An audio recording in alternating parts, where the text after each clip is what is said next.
Oke guys, Assalamualaikum. Balik lagi dengan Jaki ya guys. Dan kita akan membahas PT Bukit Asam guys. Ini salah satu saham batubara yang sangat gua suka guys. Dan gua punya kenangan dengan PTBA di tahun yang lalu ya, di beberapa waktu yang lalu. Karena ya ini salah satu saham yang memberikan gua cuan terbesar.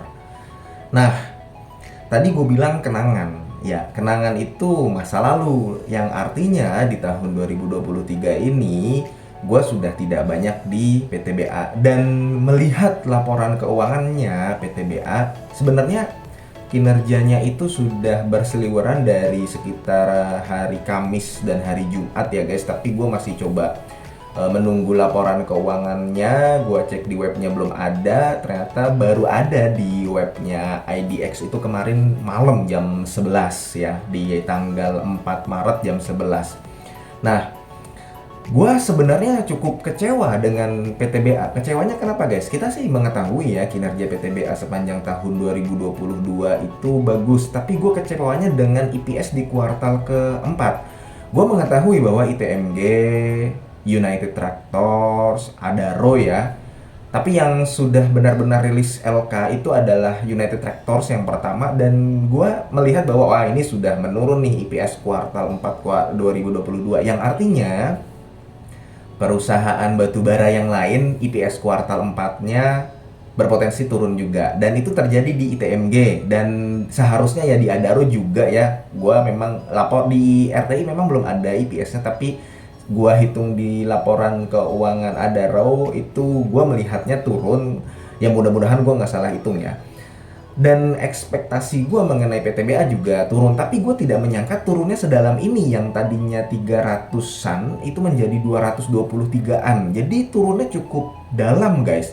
Nah, pada video sebelumnya ya, yang waktu PTBA turun ke 3.200, 3.300, gue sempat menyebutkan bahwa ya gue ada kenalan yang juga dia punya relasi dengan orang dalam PTBA yang menginformasikan bahwa untuk dividen PTBA 1.000.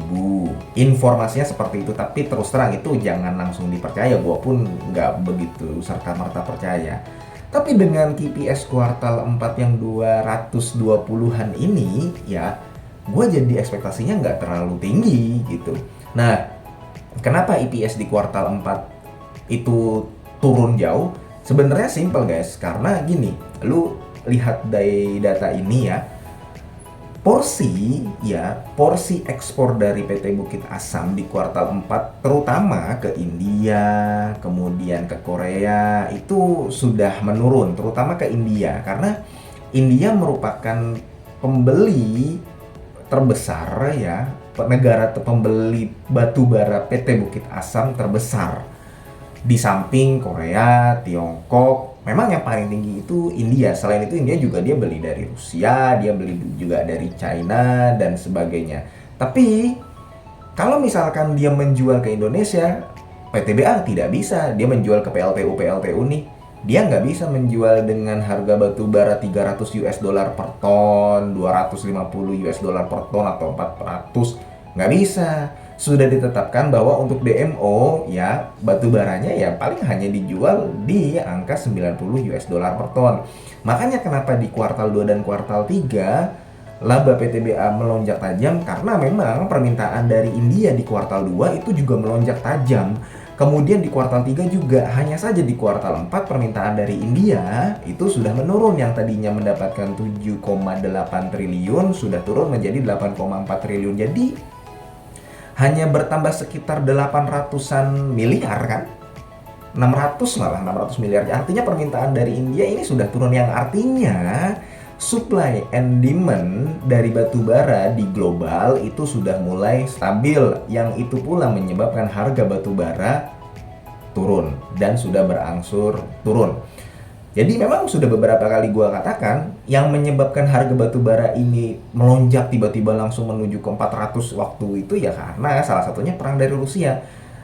Salah satunya perang dari Rusia, fasilitas-fasilitas green energy belum siap ya, batu baranya kosong, permintaan batu bara melonjak, produksinya belum siap sehingga harga batu bara tinggi karena supply and demand-nya sudah tidak stabil. Tapi seiring berjalannya waktu, seiring supply and demand-nya sudah stabil, maka harga batu bara berangsur turun. Dan permintaan-permintaan dari negara lain, terutama negara-negara luar negeri, yang bisa meningkatkan laba dari perusahaan batu bara karena menjualnya, tentunya juga average selling price-nya ya. Average selling price-nya juga mengikuti harga global, walaupun kalau gue lihat nggak sampai 400-an. Average selling price-nya paling di angka 300.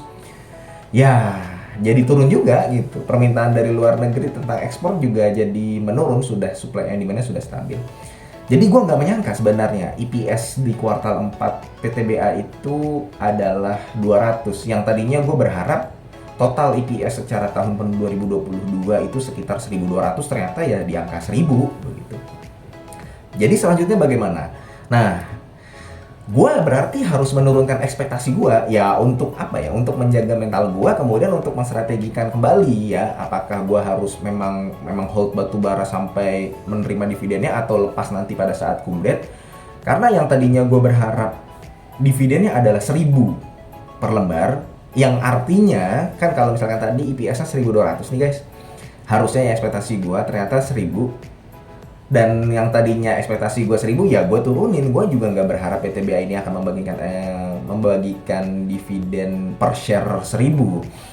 Dan lu bisa lihat angkanya nih guys, kalau misalkan dia DPR-nya 30%, dia 300, dan kalau 90% dia 981. Ya paling tidak untuk dividen payout ratio 70% dan 80% itu sudah bagus lah ya. Kalau misalkan dia dividen payout rasionya 100%, berarti kan dividen yield-nya itu sekitar 25%. Dia membagikan nih dividen per share-nya 1.000. Di harga sekarang nih katakanlah 4.000 nih ya PTBA, ya dia dividen yield-nya 25% dong. Tapi ya karena gue melihat bahwa EPS tahun penuhnya hanya 1.000, yang tadinya gue berekspektasi 1.200, ya sudah, gue menurunkan juga ekspektasi gue mengenai dividen. Jadi gue sekarang malah berharap kepada United Tractors yang benar-benar membagikan dividen per share-nya 6.000 itu guys. Gitu guys. Mungkin dalam beberapa waktu ke depan gue akan coba memantau United Tractors, dan gue akan coba masuk kalau misalkan harganya mungkin balik lagi ke 25.000 dan 26.000. Jadi seperti itu guys, gue melihatnya untuk PTBA itu sendiri. Dan ya seperti yang gue katakan, kalau memang lu masih hold dan lu masih mau membeli, nggak masalah. Strateginya ini nggak masalah. Ini dari gue pribadi ya guys ya. Saham PTBA berdasarkan kinerja tahun 2022 itu adalah kinerja yang bagus.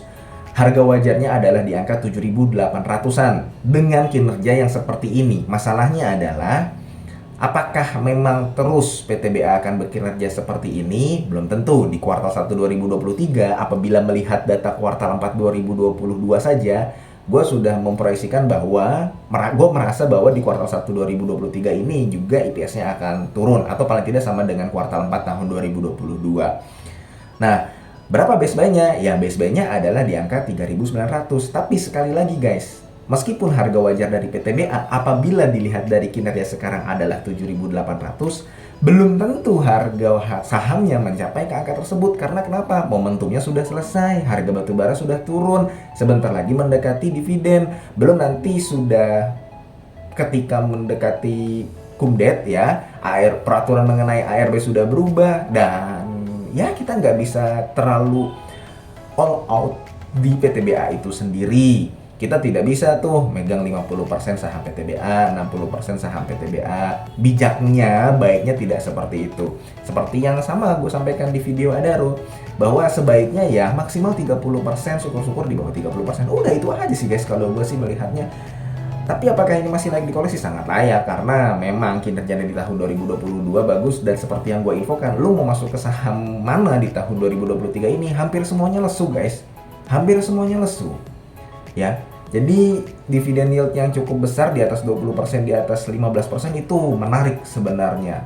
Dan uang dari dividen itu bisa kita gunakan dan kita alokasikan untuk belikan saham yang lain, atau nanti ketika saham PTBA-nya runtuh ya bisa kemudian serok lagi, seperti itulah. Ya, mudah-mudahan video ini bermanfaat dan semoga lo sehat selalu sehingga kita bisa bertemu kembali di video-video selanjutnya. Ingat, ini bukan ajakan jual beli ya guys. Gua akhiri, wassalamualaikum warahmatullahi wabarakatuh.